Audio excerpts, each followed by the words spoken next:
Real Talk is proudly sponsored by Huawei P20 Pro and MTN. Each week for 10 weeks, we're giving away the latest Huawei P20 Pro and 10 gigabytes once-off MTN data to 10 amazing storytellers. All you have to do is share your special moments with us. Follow at Huawei ZA and at MTN ZA and tag us with hashtag Huawei P20 and hashtag Real Talk Moments. We want to see and hear your stories and create lasting connections across the country.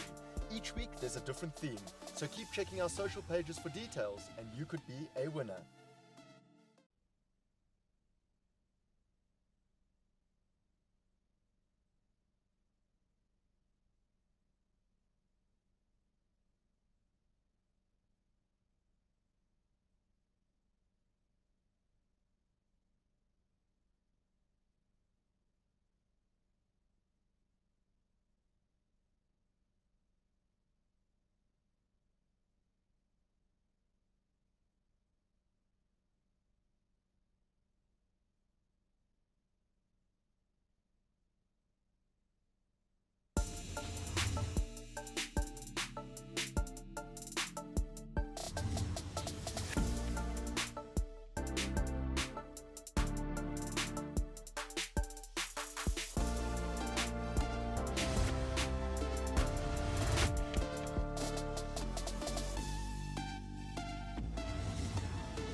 Good evening, I'm Azania Mosaka. Welcome to Real Talk. What are some of the biggest differences between the words motherhood and fatherhood? Well, motherhood is immediately synonymous with love and nurturing, but a great misfortune is that the negative associations with fatherhood leads to accusations of absent fathers who have no interest in being hands-on with their children. Well, today on Real Talk, we're meeting the fathers who represent the opposite of that negative stereotype by not only being present, but they're also the ones running the household. We've invited stay-at-home fathers to share their experiences. And my first guest is Damon. Damon, welcome to Real Talk. Thank you, it's a pleasure to be here. So I want to explore your life, you and your wife and your family. Yes. When you were still working. So you are an auditor by profession. Correct. And your wife is an attorney. What That's a right. Busy lifestyle. It was, and that's exactly what led us to where we are. Yeah. It's working from 7 in the morning till 7 in the evening, if not later. Not getting to see the kids at all. Oh, and gosh. yeah, having family, friends, everyone running around, picking up kids after school and things like that. And we decided that we needed to change something. Yeah. Yeah. So tell me about that conversation. Like, you both recognize this isn't working. It's not the kind of vision that you had for your Yes. family. And then how do you get to then deciding that you should stay home? It was fairly easy. We looked at our careers, obviously, to see who was progressing, who was moving faster. My wife was moving a lot quicker than I was. Okay. And it was as simple as that. I put my hand up. I was like, cool, I'll do it. Did you? Yes. I always told my wife when we got married, it's like, I always want to marry someone so I can stay at home. So that's not just a throwaway line when people say that. No, it's a dream come true for me. My wife may disagree occasionally, but yeah, the stresses, at least it takes one person out of the picture to concentrate on the kids. Yes. And how old are your children? Tarini is 7 and Yeshin is 9. Yeah. Reaching the very busy handful stage at the moment, but yeah, loving it. I mean, they love having someone at home with them all the time, running after them, seeing to the every whim and need. So yeah, they're loving it. Oh, your phone must be busy. Daddy, Daddy, can you? They don't even call, they just scream from down the hall, so it's fine. They've got it covered. So tell me about your community. You come from an Indian community. Yes. So how was this received? Look, my family was what you could call a typical Indian family. My dad was the primary breadwinner. breadwinner, Yes, yeah. and my mom stayed at home. Yeah. So it was quite a mind shift for me as well in the beginning, that it's now the dad that's staying at home. So yeah, that was difficult. I think it took the family a while actually also to get used to the concept. They say, have you lost your mind? Not really. My parents are fairly supportive. Both myself and Prabhashini's parents were very supportive. And at the end of the day, they realized it was for the betterment of the kids. Yeah. And because that was the factor that came into it, it was a fairly easy decision. So what are some of the things that you also had to adjust to? You just said now that even for you, there was a mind shift that you had to make. I think the finances worried me. So going from 2 incomes down to 1 income meant a huge adjustment to our lifestyles. Yeah. Also, it's like you also feel that as a man, you're supposed to be doing something. Because And- society says so. Exactly. Yeah. But I mean, within, I think, not even 2 days, that fell away completely. 2 So days, like pretty quickly. It was pretty quick. It How was did the like, kids take it? I think the kids were fairly young at the stage. I mean, that was almost 6 years ago, so they were fairly young. And I think for them, it's almost natural having a dad at home now. The conversation, speaking to mom, it's like, Mom, what time are you coming home? Oh, okay, I'll see you then. But, they know that dad will be around. Dad's always there for them. So, yeah. So how did change the conversation with your peers? I imagine around the dinner table when you're socializing, people, women will break off and be by themselves, men will break off and be by themselves, and the conversations are so different in each group. The stereotype is that women are always talking about their husbands, their relationships, and their children, and that men are talking sport and work and advising each other about money. Did that change at all for you? It did. So I'd still be hanging out with the guys and having a conversation, but my ear would be listening to what the ladies were saying and like trying to add my 2 cents in of what actually happened and how I experienced it. Yeah. So, yeah, I mean, my circle of friends at the moment, I think, are mostly females, are mostly ladies, my inner circle, and that's just the way it is. So, yeah, I was never a big sports fan, so that didn't make any impact on me. Yeah. But, there were the occasional guy who would say, oh, but why are you doing this? Why are you being dad? How do you feel? So how do you shut down those critics? I think the big thing is it's a family decision, and we obviously wanted the best for our kids. And I think if you got that at the back of your mind, no matter what anybody says, no matter what anybody does, it can't take that away from you. You're unshaken. Yeah, you're unshaken, that's it. What's your typical day like? Like from waking up in the morning till you put your head down on your pillow? All right, try not to get too tired while I go through this. So I'm up at 5:30, 6 in the morning. Yeah. It's getting the kids ready for school, making their lunch for them, seeing to breakfast. We then head off to school at 7.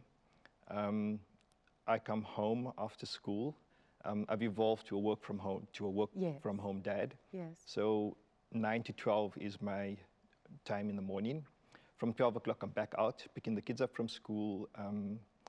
We then have extracurriculars on certain days. Yes. Back home at 4, and then it's getting supper ready, sitting with homework, practicing music if we have to, eating supper, getting the kids bath, and then bed. Yeah. All That- you. Most during the week, yes. Wow. My wife really helps out a lot on the weekends, trying to take the load off wherever she can. But during the week, it's mostly me. So were you good at cooking before that? I always loved cooking. So when I actually lived at home, my dad would actually get angry with me because I'd ask my mom to teach me how to cook.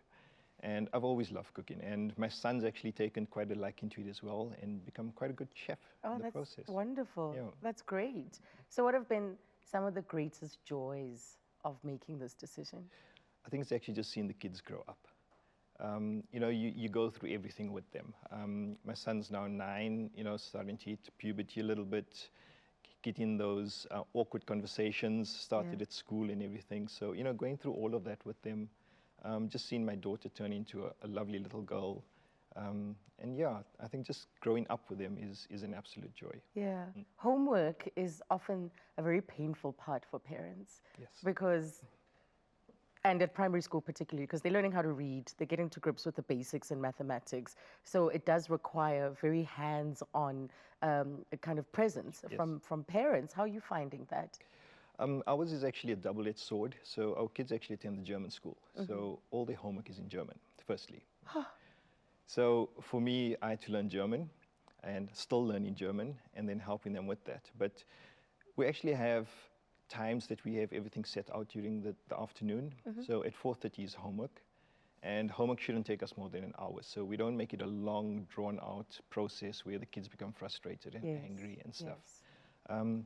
And they enjoy doing homework. So, that works in my favor. So, it's like, guys, it's homework time. Literally, they'll pull their books out and get to it. So before you started your business, Yes. because now it fills up different blocks in the day where the kids are doing other things. Yes. Did you get bored with that time? How were you feeling it? It was busy. I think in the first 4 years, maybe 5 years, my friends never believed me when I said I never sat and watched TV during the day. It was always like, okay, listen, the kids are going to come home. Do I have snacks ready? Let's look. Okay, we need food. Let's run to the shops. It's come back. Make sure the house is neat and tidy. Even though we had a helper, there still was things that you needed to do. Yeah. So it was a very busy day. And now you have this thing that occupies you. So Yes. why that decision? Is it because the kids got older for you Definitely. to start your, what's it called again? Your business? The business is called Little Thinker. Little Think SA. Little Thinker, yes. Little Thinker. Yeah. Okay. So was that the decision? And yes, so part of it was that eventually once the kids get older, I'll need something to keep me busy because as kids get older, obviously they need you less and less. So the business idea was sitting on for quite a while since Yeshin was a baby. And after about a year, started that up. Yeah. And yeah, started concentrating it more and more on a yearly basis now. Well, I think that's exceptional. It's wonderful. It sounds like you're having a lot of fun. Thank you so much, Damon. So after the break, we meet Craig Maroney, who is single-handedly running his household of 2 teenagers and a 5-year-old.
Welcome back to Real Talk, where today we're chatting to men who get tremendous joy from being stay-at-home dads. For my next guest, Craig Maroney, an unexpected cut in his commission forced him and his wife to have a serious talk about the well-being of their overall family. And the decision taken was for him to leave work and assume the role of the primary caregiver at home. Welcome, Craig. Thanks for having me. How does that sound? Like hearing your story. How does Yeah, it it sound to sounds weird, yeah. But I actually tell it a lot, so yeah. you? So tell me, what was your line of work before you became a stay-at-home dad? I sold advertising space. Yeah. So what changed? The advertising industry at the moment, at that time, took a bit of a knock, so our commissions obviously took a knock. Yeah. And yeah, it was just, we were both quite busy, and the late work days. So it was the aftercares and always been late for aftercare. Oh my gosh! Yeah, so it was A stuff lot of like parents that. can relate to that. Yeah, and my wife's a stylist, so she always had 1 or 2 more clients. So I had to rush for them. So we decided that's what we decided. I'll be at home. Was it a progressive conversation, or was it definitive? You sat down and recognized that, listen, it's not working. Well, I was always like the primary caregiver. Were you? Yeah, Answer. because she used to be always busy at work. Because she's a stylist, weekends, Saturdays, Sundays, she was at work. So I was always with the kids. Yeah. Yeah. So that's why we decided it was me. Yeah, so you were the nurturer. Yep. So what kind of things are you responsible for in your home? everything. Like from the shopping. From the shopping to... The other day I had a friend over and we were talking, and during the conversation, I was saying, hey, at Spa, they've got chickens going for 49. And my daughter said to me, Daddy, you got to stop doing that. You lost him as soon as you said 49 rand a kg. So, yeah. Did he have that absent look in his eyes Yes, like, yo, listen? that's what she said. She said, I was looking from the back and this is how it looked. I said, I didn't notice that. But This is your teenage daughter? Yes. How yeah. old are they?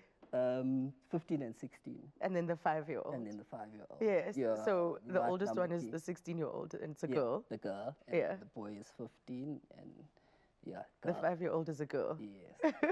Okay, so are there other occasions where you do that with your friends and you realize, oh, they can't relate, or they Yes. actually don't know what I'm What talking I'm about? talking about, exactly. Yeah. So, but what has that meant to your friendships then and the dynamics? A lot of my friends are friends from years ago, Yeah. where we grew up together, so they understand how, yeah. How did the in-laws take this decision? Not. It took a bit of getting used to, yeah, but eventually they got it. As I said, but yeah, when you see love and happiness, who can argue? Yes, yes. It's almost like prove it to us first. But you know, when you Exactly. get married, there's always that expectation or that question, how are you going to take care of my daughter? Exactly. And now you guys go and change the script on them. Yeah, But your kids were already grown. they were, yeah.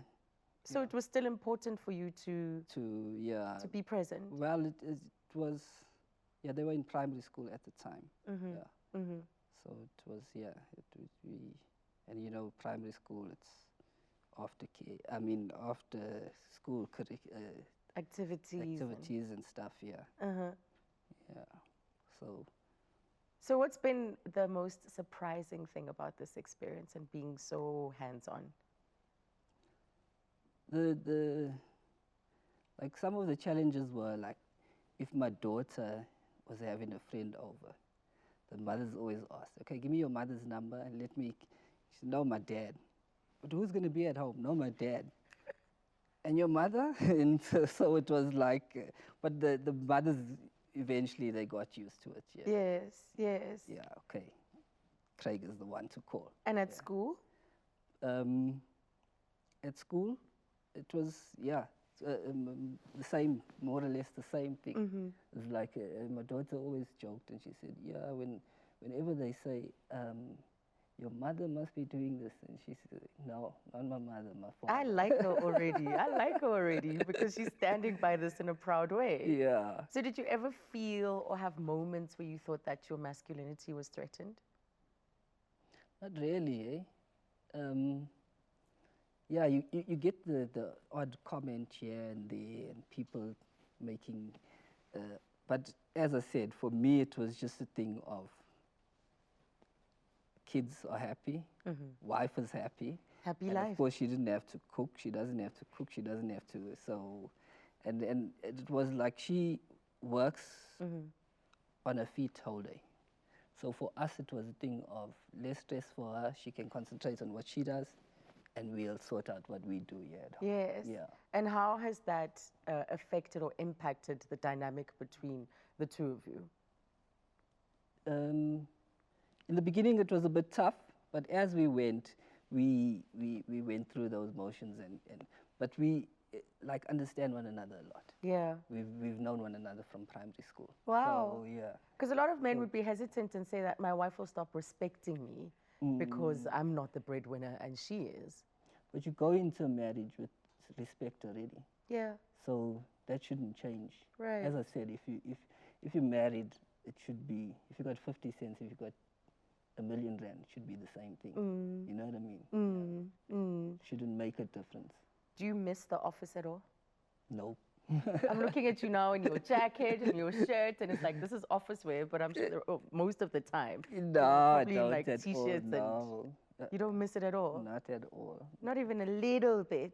Not even a little bit. So what's going to happen when they finish school? What's the plan? Have you The thought? 5-year-old is actually keeping me busier than what the 2 teens used to. Yeah. Because they used to get up, see to themselves, make their own breakfast, 5-year-old is like, Daddy, I'm hungry.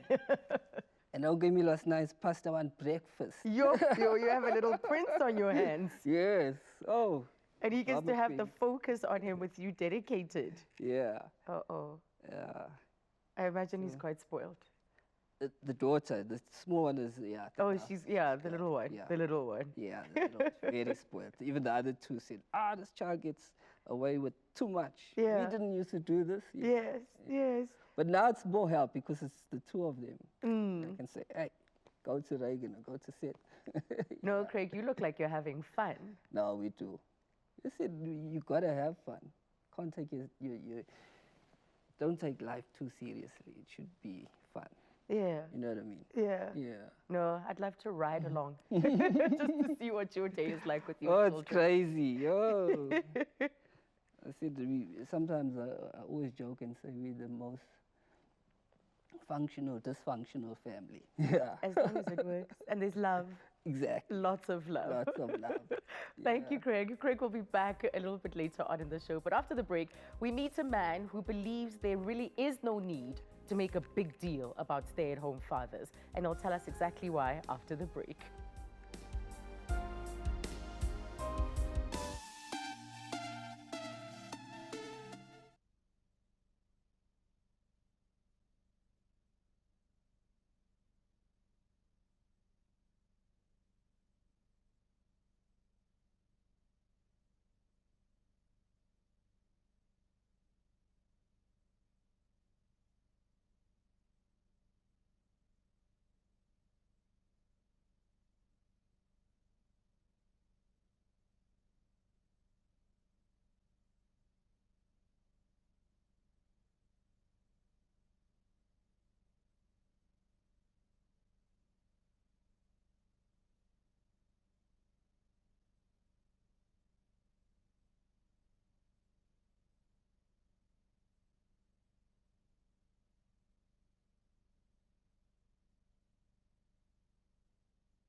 Welcome back to Real Talk. You're on SABC 3. The stage is yours.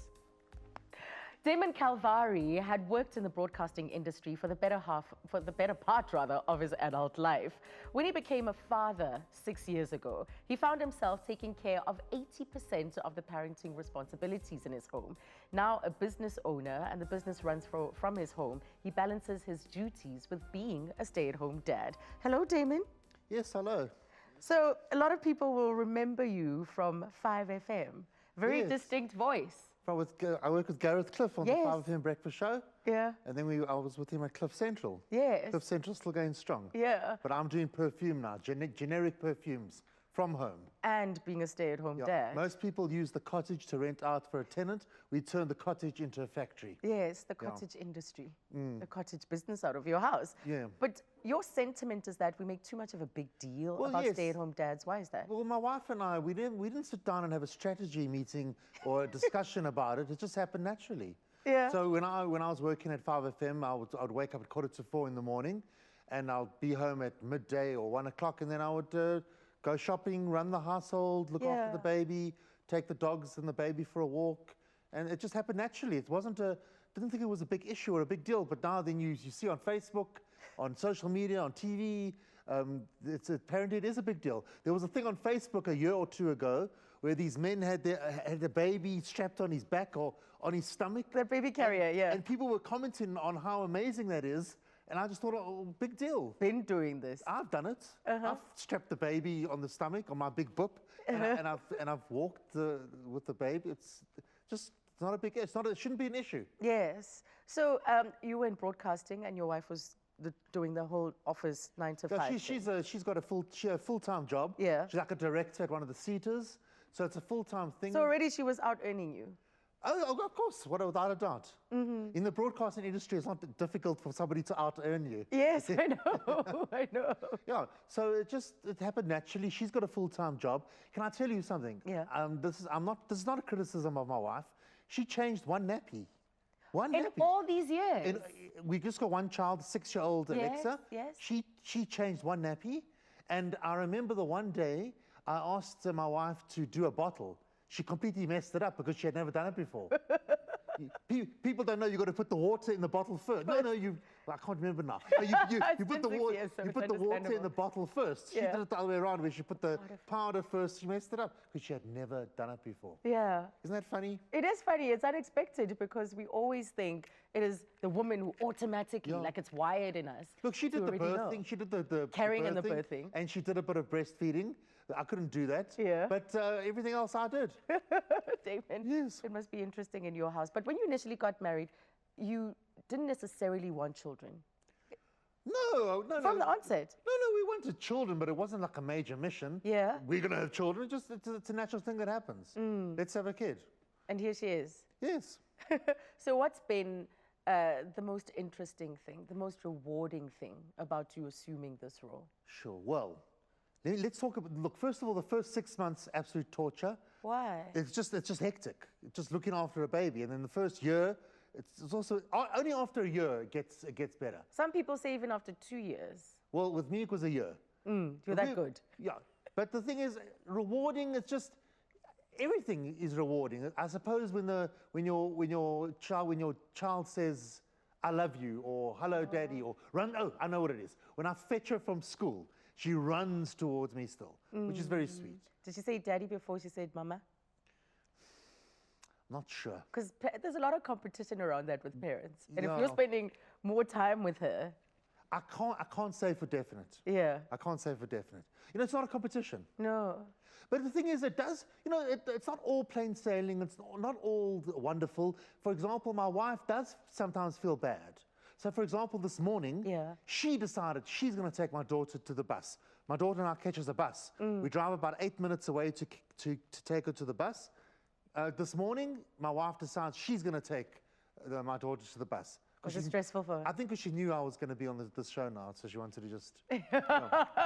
Earn a point, like an extra point apart from changing the And one maybe nappy. maybe we disorganize, but for example, I do most of the shopping, so I'll go and do grocery shopping. She'll give me a list. My wife will give me a list of things to buy. So then I'll go and buy it, but then you know what happens? I come home, I've got all the stuff. she'll come home late at night, 6 o'clock, and she's also gone and done some Done shopping. the groceries. I mean, Yeah. come on, what kind of a system is that? So the system is it's not ideal. We You're mess still up often. ironing it out. We Still mess it up fixing it. very often. Yeah, she bought a huge bag of oranges today. I told her, don't buy such a big bag of oranges, but she did. Who does the cooking? I do all the cooking. Yeah, Bernice she once made a potato curry, and it was very mild. It was too mild, and that was that. I do all the cooking. You sound like you would be hard to live with. No, but I'm not a Michelin chef. No. I've got a few things. Yeah. I've got a spaghetti bolognese, which is brilliant. It's better than any restaurant's bolognese. But everything else is ordinary. You throw some chicken in the oven, put a sauce in, it's nothing major. So when you look at your relationship with your daughter versus your wife's relationship with your daughter and the kinds of things that you share, what is the difference? Because Well, clearly you're spending a lot of time with her Look, and this the is not lessons are imparted. This is not healthy. My daughter's probably going to talk about this in her therapy sessions one day. Uh-oh. But she won't go to bed without me, which is bad. If I go out, say I go out for dinner with some friends, I got to be home. I got to be In home. time, yeah. Like, I can't be home later than 8 o'clock. Yes. And mommy doesn't have the same demand from her about needing to have her there at bedtime. It's got to be me. But it's slowly changing. Like I got a message the other day. Your daughter will not go to sleep without you. So I said, just read to her. Maybe she'll fall asleep. This is what you do. And sometimes she does. And You you- start reading to her and she falls asleep. That's so interesting because a lot of mothers will tell you that. Will tell you that the father would call and say, how do you do this? How do you do that? And they're the ones that have to give instructions. No, you did it wrong. You need to do it like this. And with you, you're the one with the manual to this little girl. Yeah, but look, my wife's not interested in the manual anyway. I do have the manual, but she also does her own thing as well. Yes. And sometimes it works, sometimes it doesn't. Well, when we spoke to Craig earlier on, because of course you don't live on an island, there's just the three of you. There's a community that surrounds everybody, right? And as he was saying, for his in-laws, friends, and other people, it wasn't news that they took to quite quickly. How's it been for the two of you? Was it just like, yeah, that's what they're doing, it's okay? It's not an issue at all. My in-laws, they live in Cape Town. We live in Joburg, so they don't have any say anyway. Yes. My father's pushing up the daisies at West Park, and my mother's elderly. She's 87. I mean, what does she The care? famous Mrs. Calvari Yeah, that Naomi. we used to hear on the radio. What does she care? She had 6 children. She's not interested in what we do. And your friends? She's moved on. They don't care. They do their thing. We do our thing. Nobody really judges or examines what we're doing. You know. So it's time then. Maybe you should start some kind of mission and campaign that it's not a big deal. Let's normalize it. Let's not make it into the standout thing. Definitely, and one can only do it in these kind of forums. Yeah. But social media, like I mentioned that story on Facebook with the man with the baby on his stomach and everything. I commented. I said, "What's the big deal? It's not. It's really not a big deal." Because it does then at the end kind of make it this unique thing, and then whereas it should be just normal. Because both of you are parents. Both of you should have anyway an equal role, equal part in raising a child. Look, there's no black and white. You've got to be flexible. Yeah. For example, my wife works very, very hard. So I don't mind doing the childcare. Yeah. It's not a problem. Yeah. So do you get a stipend for your needs? It's funny you should say that. So our generic perfume business, actually, my wife and I started it together. So then, but then I helped her start it. Then I was busy with the 5FM, with the radio.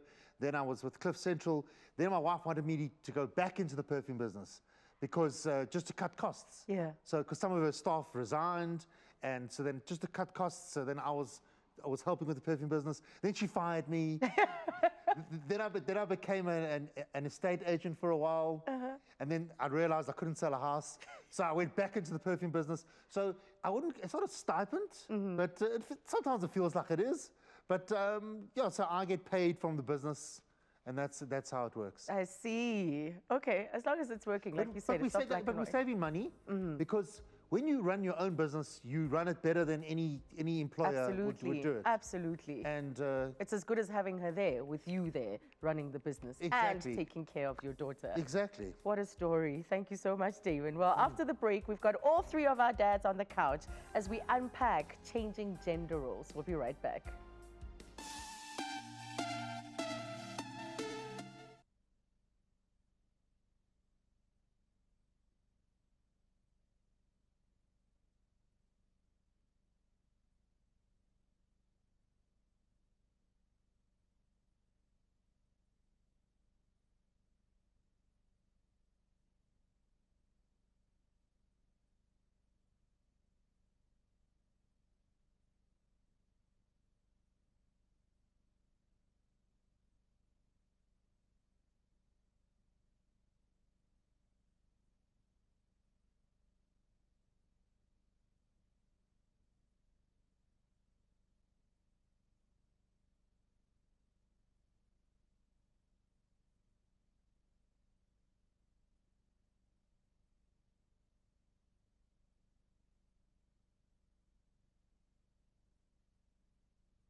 Well, today I've been in the company of Dinan Pariachi, Craig Maroney, and Damon Calvari, who are all the primary caregivers in their homes. All three of these dads left their professions in exchange for assuming multiple roles as butler, driver, shopper, 24-hour cleanup crew, and taking care of their kids. Welcome back, gentlemen. So do you think that society generally gives fathers a hard time, or fatherhood is heavily criticized? And do you think that this criticism is warranted? I think a lot of things have changed. Yeah. If you just look at the school where my kids go to, there's a lot more dads that are more involved. So it's the dads doing the drop-off, the dads doing the pickups. You know, if you go to a restaurant after school, you find a lot of dads with their kids there. So I think this whole gender role thing is changing. Maybe not very quickly, but it is happening. Yeah. So I think society is sort of moving on from that point where they primarily saw moms as the caregivers, and dads are now taking over that responsibility. Yeah. And there's a sentiment as well that fathers are not interested in parenting, that they'd rather be out with the guys, you know, doing whatever guys do, and not necessarily being involved in that detail. You know, what do you think of that notion? Well, I agree with what Damon said earlier on, Yeah. in that in different families, there's different dynamics. So it shouldn't be a big deal.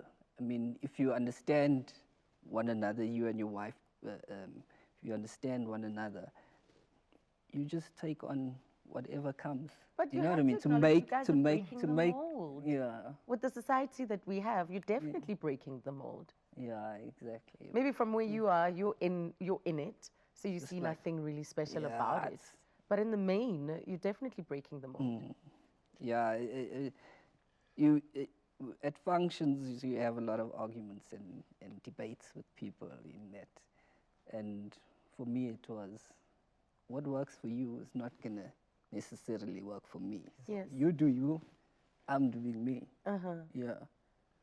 It's, you know, if you look at the scenario, I don't know what the trend is, because I come across situations 50-50 where I will see at a restaurant or at a party, the baby needs the nappy changed. And half the time the father changes the nappy, the other half of the time the mother changes the nappy. Yes. I think maybe 40-50 years ago it would be the mother every time who's got to change the nappy. So it's, I mean, I think that's what I'm observing. It's not that the father's taking over completely. I think it's become more of a shared role. And also with today's the way society has changed, women are becoming more empowered. Yes. And it's a natural evolution where the roles, I wouldn't say that's, I don't think it's a role reversal.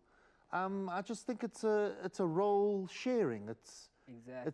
It's a, So even our language has it's to an change organic, around it. it's an organic situation. It's a natural thing that's changing. Natural evolution, and this generation is kind of Yeah. adding to that layer. But it's not going to change dramatically, completely. I have a friend of mine, he's a very successful CA auditor. I don't think he knows where the kitchen is, you know? But his wife's very happy, he earns lots of money, etc., etc. You know? Yeah. Yeah. Okay, maybe he does know where the kitchen is, but that's it. How it works is another How he matter works, altogether. he doesn't know. Yeah, Tina, what do you think? I think also it's that men are becoming more supportive of their wives. So if you just take South Africa in isolation, so if you look at black empowerment, empowering women and things like that, because we're trying to lift women, men also have to rise to the occasion, and you have to be supportive. Yeah. It can't be like, okay, listen, I'm the guy, I'm just going to do my thing. I know where the kitchen is, I'll grab my beer, I'll go to my little den. You work a full day, you come home at 7, you still have to see to the kids. And I think that's where the support comes in from the men these days. Yeah. Is it realizing that the women also have a career that they're trying to connect with and move ahead, and we need to be as supportive as we can. Yes. And the thing is, you all have girls. What do you think this says to them? What is the message that this says to them? It shows them that they can do anything. They don't have to be, if you're a girl, you don't have to do the cooking and cleaning. You know, you can do whatever you want to. And I think that's important. And it actually shows my daughter, for myself, that it doesn't have to be mom that's doing everything. You know, we do shared roles and responsibilities, but dad can do it just as good as mom, and the other way around. And I'm not a psychologist, but you know, your daughter will subconsciously seek out a man similar to their father.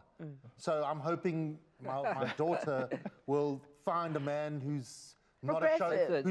who's not a sexist, not a chauvinist. The other day I who's was teaching my well-balanced. daughter to cook, and she said no, she doesn't want to learn how to cook. Yeah. So I said, no, you got to learn how to cook. So she says, no, I'm going to marry a man like you that cooks for me. Well, there you go. Like my wife's got a habit of screaming across from one end of the house to the other, Damon! My daughter's doing that now. From one end of the house to the other, Daddy! Yeah. And then the boys, because if we are going to change society, these lessons are for them as well, because they see a different expression of manhood and masculinity in the way, in the choices that you've made. Yeah. You know, we always say that in the old days, you say you raise your son to be a gentleman. And I think this is part of that whole process, is showing them that they have to be supportive, they can do everything. and don't just rely on your wife, for example, to run the household. Yeah. So I think it is an important lesson for them. Yeah. Craig, you were going to say? No, I was just agreeing with him. Me and my daughter were having a conversation the other day, and I said it's just about progressive thinking. You know what I mean? You don't be in a box. Don't do what people think you should be doing. But what does your 15-year-old son think? The boys are, with her, I speak to her, she understands, she listens, with him, it's totally different. Yeah. He's like on his own beat. So, yeah, but he understands and he knows. Yeah. It's just, as I say, it's the family dynamic. It's about supporting one another's goals. That's it. Yeah. Well, Damon, earlier you talked about the fact that now you have a very close female inner circle. And when you take your kids to school, they always, often the moms lead, you know, even the word class mom. It's not class parent, but it's class mom. So words that also exclude some of the cultures that, or patterns of socializing and connecting with each other also has to change, because often it is expected that it would be the mom who drops off the children, then they stand around and they talk about the next cake sale at the school. So how do you push into that? How do you push your way into that? Okay, on that one, I actually joke a lot on it. I may be a bit naughty, but I call myself the class mum because I actually am the class parent for my son's class. Okay. So I don't refer to myself as a class dad. It's like I'm the class mum because everybody sort of relates to that. But it is slightly difficult when you're arranging play dates and things because it's always like phoning the mum, or the mum will get the birthday invite and she'd then have to forward me the message to say, listen, are the kids busy on this day? And, you know, I'd then have to arrange everything. Yeah. But it's weird because I think as society, even the schools, the initial messages tends to go out to the mums. So you miss out a lot of the stuff, you know, in the interim, but eventually it does get a little bit better. But yeah, it's just breaking that whole stereotype. You know, I do understand that dads are getting more involved in things like that. Yeah. You know, what was very difficult for me at school was when my daughter did ballet. For first lesson, I was the only dad in class, and all the girls were busy changing in class, and all the mums basically stopped and like started covering their daughters because there's a man in the room. Yeah. You know, so things like that, getting past things like that, and eventually they come around as well. You know, like we said, we're always talking about the guys being able to do what guy things. I think if you think of it from the other side, the mums also are expected to do only mum things. So they find it strange if there's a guy in the room. Yeah, so both sides actually have to break that thinking. That thinking, exactly. Yes. Damon, have you pushed your way through? It's an ongoing process. For example, the parents have a WhatsApp group, and only the mothers were on the WhatsApp group. I had to ask to be included in the WhatsApp group. And whenever they ask for volunteers, it's always, will the mothers do this? So you know what? I think to myself, you know what? I'm off it then. I don't have to do this duty, so I don't complain. You don't complain. Right, more with my guests after the break right here on Real Talk. So we used to call them yoga. Gym gear, and they'd be standing there and they judge us working moms that are like,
Earlier this year, Sonke Gender Justice and Human Sciences Research Council published a report that relooks our understanding of fatherhood in South Africa.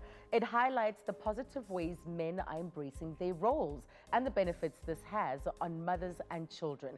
For example, did you know that the first 1,000 days of a baby's life marks a vulnerable time for a baby's brain when the brain develops?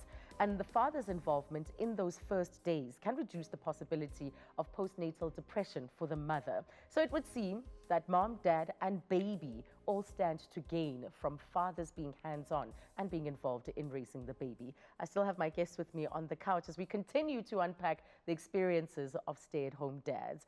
So do you find that the benefits that were revealed through that research also flow in your families because of this choice of you being more hands-on?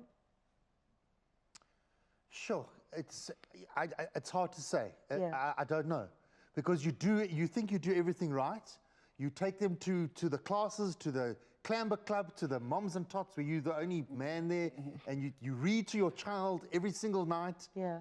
But then you think, oh, I'm creating this genius, but then you get disappointed because your child's not a genius. So it's, you know, maybe the benefits will only be seen when they qualify for medical school.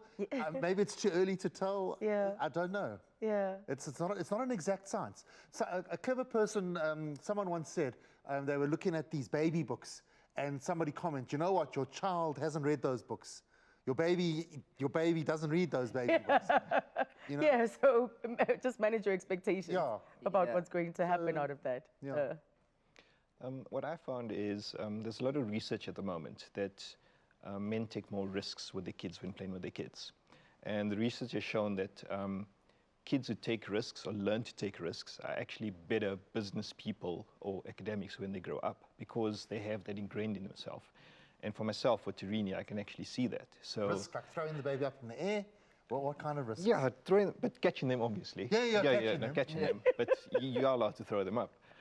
The jungle jump, the really tall slide, if you go to the playground. So it's like, come on, you can do it. Try. Yes. You know? Yeah.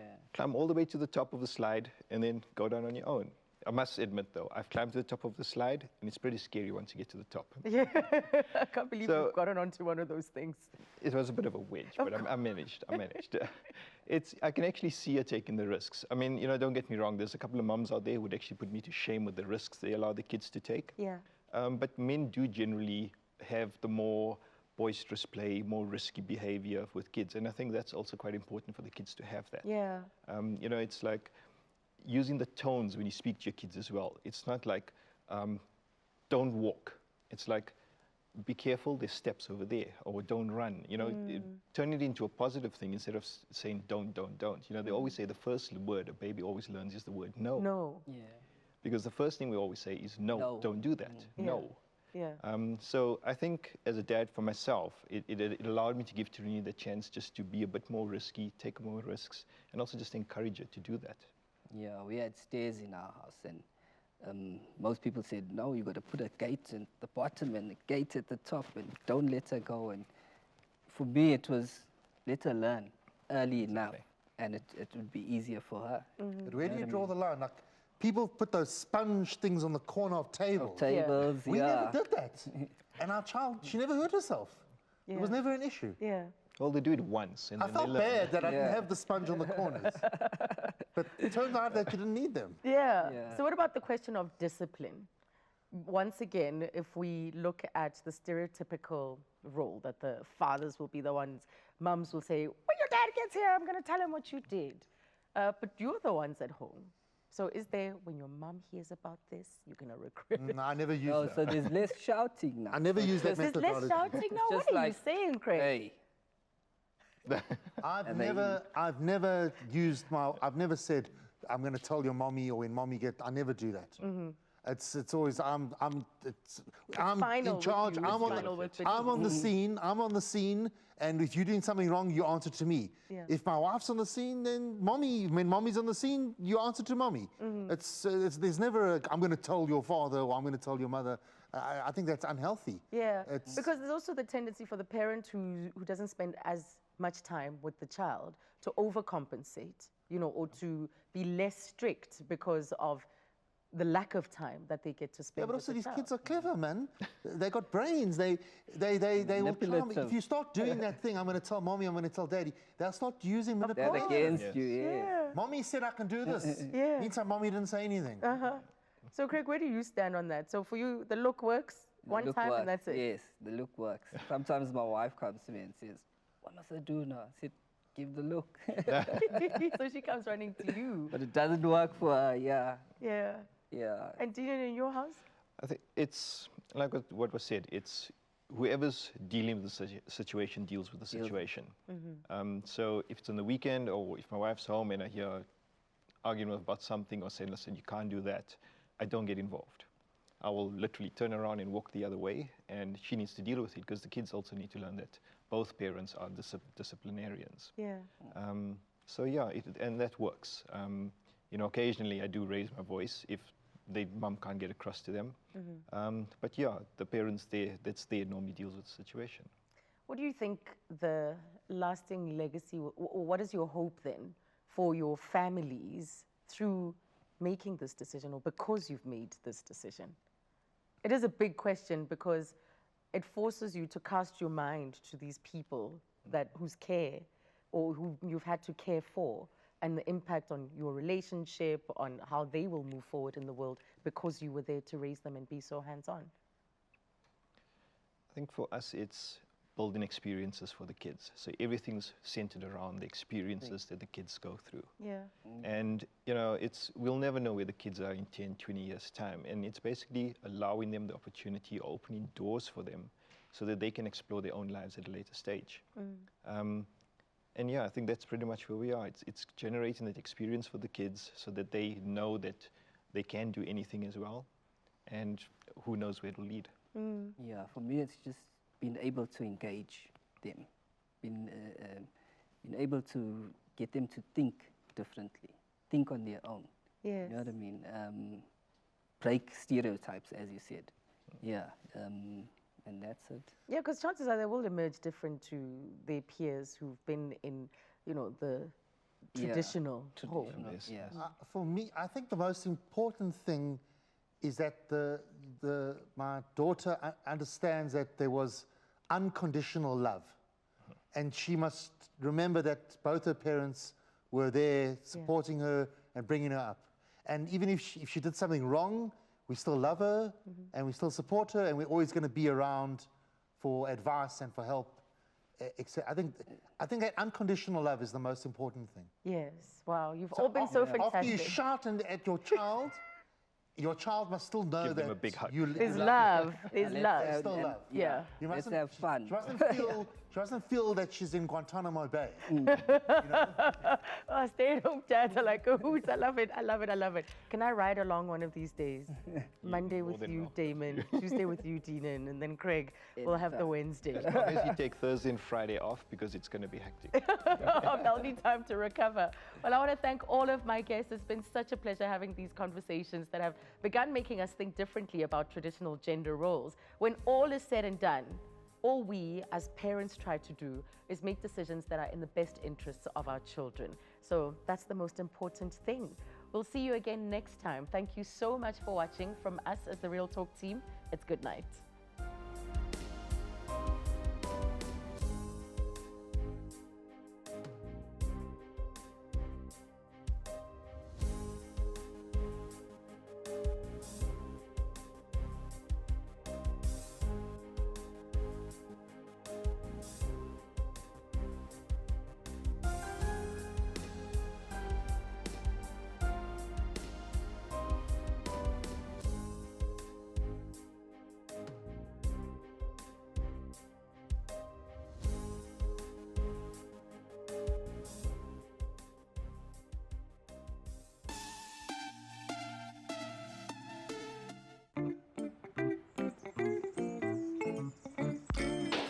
That's cheeky.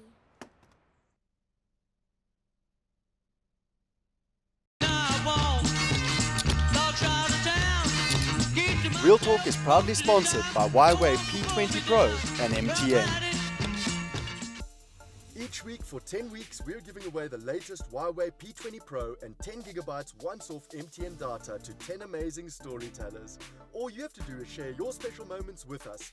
Follow at Huawei ZA and at MTN ZA and tag us with hashtag Huawei P20 and hashtag Real Talk Moments. We want to see and hear your stories and create lasting connections across the country. Each week there's a different theme, so keep checking our social pages for details and you could be a winner.